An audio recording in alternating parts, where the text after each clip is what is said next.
श्री राधे राधे। श्री राधा चरितामृतम भाग 44। प्रसंग उन्मादिनी श्री राधिका। सखी देखना, यह बेल उलझती ही जा रही है, मेरे रोम रोम में उलझ गई है। मैं तो चाहती हूँ ये लहलही रहे, पर कैसे? नीर से सींच सखी। यही तो बात है ना, अब इन नयनों में नीर भी नहीं बचे। कितना बहे ये भी, दोनों नालों से बहते बहते ये नीर भी अब नहीं बचे। तब तो एक ही उपाय है, अब वही आकर सींच जाए इसे, तो इस बेल में लहलही आ पाए। वज्रनाभ, नयन से नीर खाली हो गए हैं। ओह, कैसा विरह होगा। दोनों ही नाले सूख गए उस विरह की अग्नि में। पर सच्चे प्रेमियों का विरह अद्भुत ही होता है। दूर गए हैं, पर हृदय से दूर जाने की हिम्मत दोनों में नहीं है। दोनों ही प्रेम की डोर से बंधे ही रहते हैं, चाहे बाहर से कितनी भी दूरी क्यों ना हो। हाँ, कितनी भी दूरी क्यों ना हो, पर कोई मजाल है, कोई कमी आ जाए इनके प्रेम में। तीर एक है, तीर एक है, और उस प्रेम तीर से दोनों ही एक साथ बिंधे हुए हैं। कभी कभी विरह इतना बढ़ जाता है कि संयोग से सुखद अनुभूति करा जाता है। यह विरह देव भिन्न होते हुए भी लगता है हम अलग कहाँ, पर दूसरे ही क्षण प्रिय की स्मृति में फिर बह चलते हैं वे रुके हुए नाले। और क्या, आंसू और आह। बड़ा दयालु है हमारा प्रियतम, कितनी अनमोल वस्तु दे दी। एक आंसू और एक आह, रोते रहो और आह भरते रहो। उफ। अब जाएंगे कृष्ण मथुरा, फिर द्वारिका। हे वज्रनाभ, ये लीला है। सही में देखा जाए तो श्री राधा और श्री कृष्ण अलग हैं कहाँ, पर इस दिव्य प्रेम का दर्शन कराना है जगत को। कृष्ण यही तो चाहते हैं कि देखो देखो श्री राधा का प्रेम, निस्वार्थ प्रेम। रोती रहीं, तड़पती रहीं, पर कोई शिकायत नहीं। ओहो, सुनो अब आगे के चरित्र को, हे वज्रनाभ सुनो। महर्षि सुनाने लगे। क्या? मूर्छित होते बची श्री राधा रानी। विनोद मत कर, सिर चकरा गया था श्री राधा का, क्योंकि बात ही ऐसी सुनाई थी सुबह सुबह इस सखी ने आकर। कृष्ण मथुरा जा रहे हैं, और यह भी कहा था उस सखी ने अभी जा रहे हैं, रथ तैयार है उनका। इस बात को सुनते ही पछाड़ खाकर गिर पड़ी थी। ललिता विशाखा दौड़ी दौड़ी आई। क्या हुआ? देखना ललिते, ये मेरी परीक्षा क्यों ले रही है। सुबह से ही कह रही है कि मेरा कृष्ण मथुरा जा रहा है। ये मेरी दुश्मन क्यों बन रही है आज?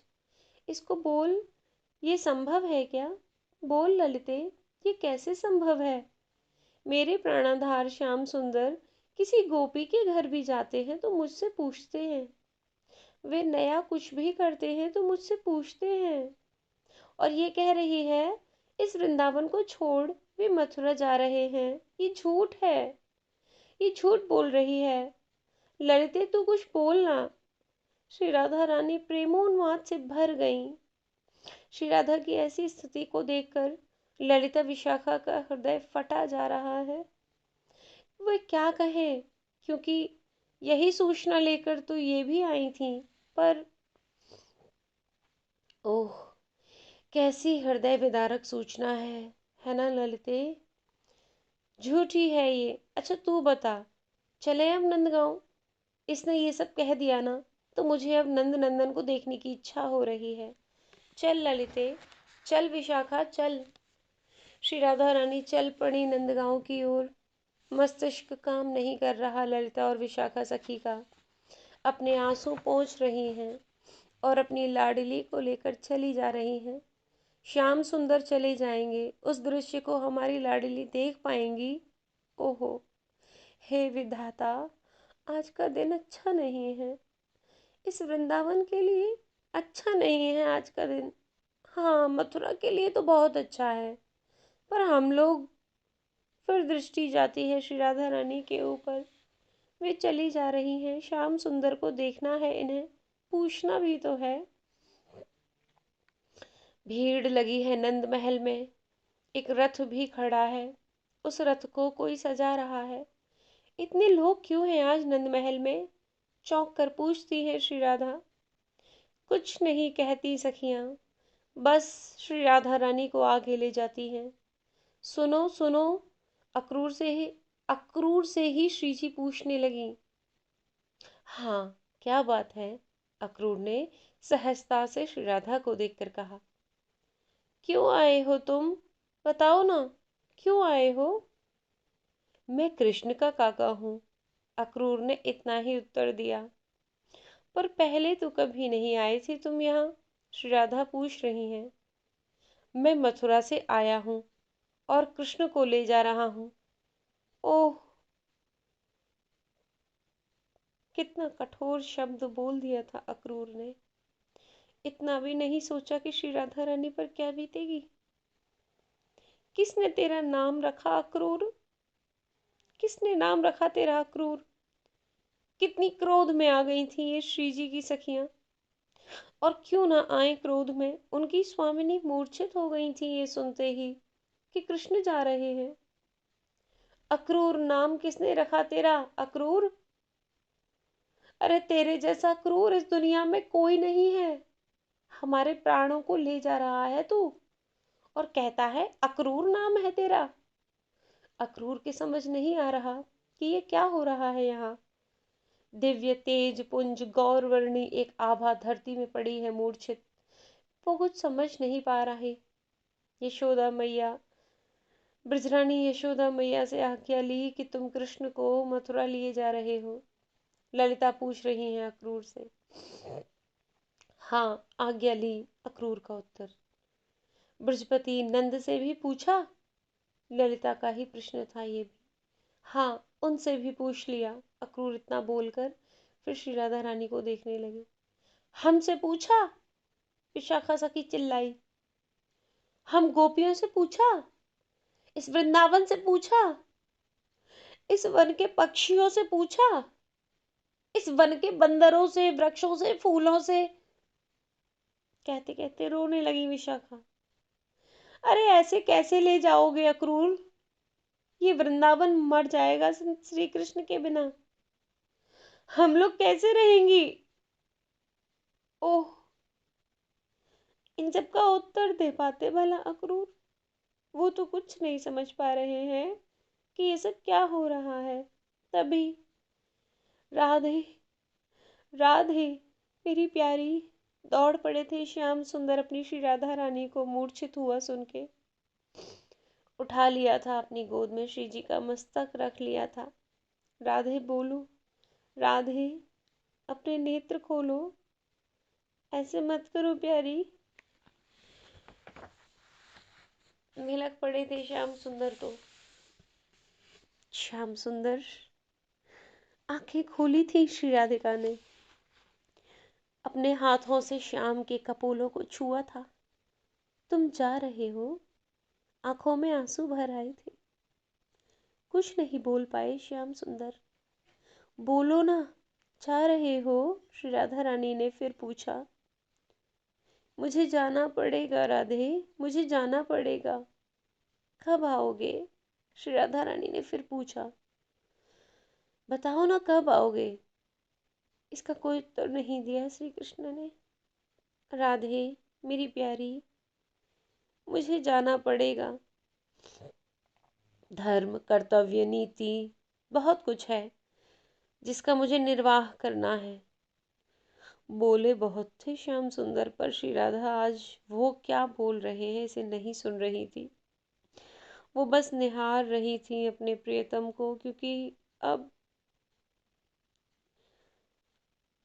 100 वर्ष के बाद मिलेंगे। हिलकियां फूट पड़ी श्री राधा की। अपने आंसुओं को पोंछते रहे श्री कृष्ण। फिर एकाएक अपनी श्री राधा को उठाया बड़े प्रेम से। फिर स्वयं घुटनों के बल बैठ गए उनके सामने। फेंट में से अपनी बांसुरी निकाली अपने हाथों में रखते हुए सजल नयन हो गए थे। ये क्या है? श्री राधा ने पूछा। ये बांसुरी है राधे, मैं ये बांसुरी तुम्हें देता हूँ। पर मुझे क्यों? श्री जी कुछ समझ नहीं पाई। मथुरा में बांसुरी की मथुरा में बांसुरी को कोई नहीं सुनेगा, न द्वारिका में, क्योंकि ये प्रेम की वस्तु है। जहाँ प्रेम हो ये वहीं बजती है। अब प्रेम तो वृंदावन में ही है ना। नेत्रों से टप टप आंसू बह रहे थे श्री कृष्ण के। राधे, ये बांसुरी मैं तुम्हें देता हूँ, जब मेरी याद आए बजा लेना। नहीं, मैं नहीं बजाऊंगी। तुम्हारी बांसुरी मैं कैसे बजा सकती हूँ? मैं इसकी पूजा करूंगी, मैं इसको नित्य भोग लगाऊंगी। मेरी जब याद आए इसे बजा लेना, मैं तुम्हारे सामने खड़ा हो जाऊंगा, कहीं भी हो। श्री कृष्ण बोले। हंसी श्री राधा रानी। जब याद आए तब बजा लेना? क्या कहा तुमने? जब मेरी याद आए बजा लेना बांसुरी? याद नहीं आएगी तुम्हारी श्याम, इसलिए राधा ये बांसुरी कभी नहीं बजाएगी। कैसा विलक्षण उन्माद था श्री राधा रानी का। मेरी याद नहीं आएगी? श्री कृष्ण ने फिर पूछा। प्यारे, याद उसकी आती है जिसे भूलते हैं। तुम्हें लगता है ये राधा तुम्हें भूलेगी? और जब भूलेगी नहीं तो याद कैसे? श्री राधा के नेत्र फिर बह चले। बांसुरी तो मैं बजाऊंगी ही नहीं, क्योंकि प्यारे, मैं बुलाऊं और तुम आओ, ये आना नहीं हुआ। प्रिय, जब तुम्हें लगे कि अपनी राधा से मिल आऊं, तब तुम स्वयं आ जाना, मैं नहीं बुलाऊंगी। पता नहीं तुम वहां राजा बन जाओगे, कितनी व्यस्तता होगी। श्री राधा रानी ने कृष्ण के कपोल छुए। तुम्हारे सुख में सुखी हैं हम। तुम्हें अच्छा लग रहा है जाना? मथुरा जाओ, मैं कुछ नहीं कहूंगी। कुछ नहीं, इतना कहकर चुप हो गई। दुख इतना बढ़ता जा रहा है भीतर ही भीतर कि श्री राधा रानी जड़बत होती जा रही है। वे कभी हंस रही हैं, कभी रोने लग जाती हैं। आंसुओं से उनके सभी वस्त्र भीग गए हैं। मत करना प्रेम, प्रेम कभी मत करना, और इस छलिया से तो करना ही मत। हंसते हुए बोल रही हैं श्री राधा रानी, पर इसी हंसी में विरह की वो ज्वाला दबी हुई है। उफ। श्री राधे राधे।